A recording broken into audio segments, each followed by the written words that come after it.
Because noise is a big part of being a lumberjane. There are cheers scouts like to cheer at dinner, and campfire songs for campfire times. Also, there are many badges that specifically reward lumberjanes for being loud, including Let Your Trombone Slide, Hear, Hear, Give a Cheer, and, of course, the yodeling badge. Yodelay-hee-hoo wants to know. A scout with the hoo-hoos calling badge could have stood in the woods, closed their eyes, and caught the identifying features that make up the calls of wild boars, barn owls, flying squirrels, weasels, titmouses, and the fabulous blue-crested Ripley. Guguk, maroo, tra-la-la. The blue-crested Ripley, who will, you'll see, be the hero of this story, is a human creature, and a lumberjane with a shock of blue hair, a massive appetite, and a preference for orange clothing. Ripleys enjoy bouncing, running, jumping, frolicking, dancing, and singing, sometimes while sitting high up in very large pine trees, as she was on this particular morning. La la la! Singing is how Ripleys keep track of things and goings and whatnot, because Ripleys, unlike Aprils or Joes, are not really into writing things down in notebooks and journals. This, of course, is fine, because every creature is different. Some scouts like to write things down.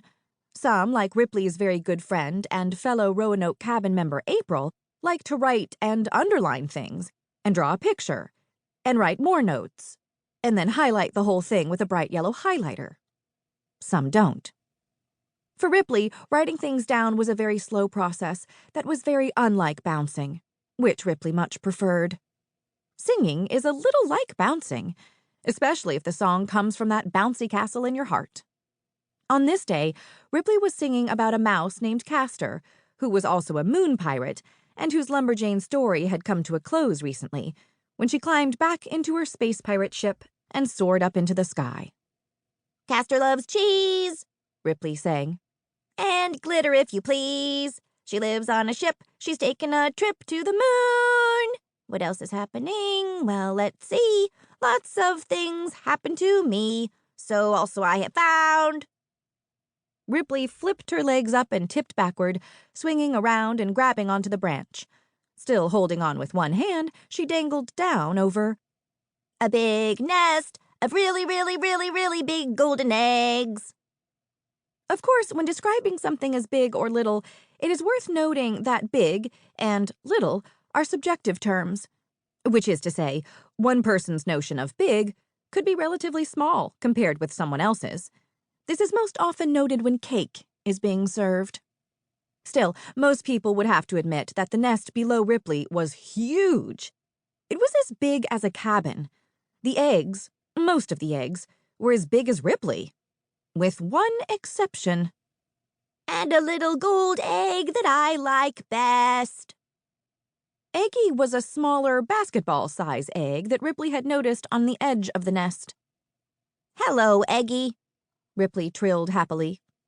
A basketball-size egg would probably be considered a big egg if you put it up next to the kind of eggs you normally find in nests. If you put it next to a robin's egg, which are so small you can fit 3 in your hand, depending on how big your hand is, the basketball-size egg would be enormous. But in its nest, surrounded by its massive siblings, Eggie was tiny. Wee, even. Ripley dropped down from her branch and leaned in close to the nest. "How are you today, Eggie? Are you excellent?"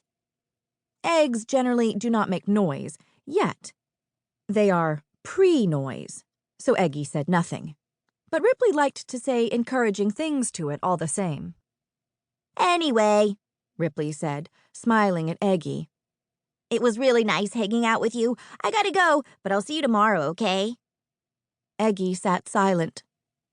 "'Kay, see ya." Ripley skipped off to camp, her feet crunching into the forest floor with every step. It was time to go do scout things.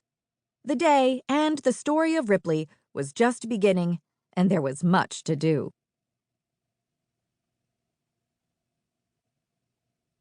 Chapter 2. A happy camp is, among other things, a clean and orderly camp. Mostly because it's just really annoying.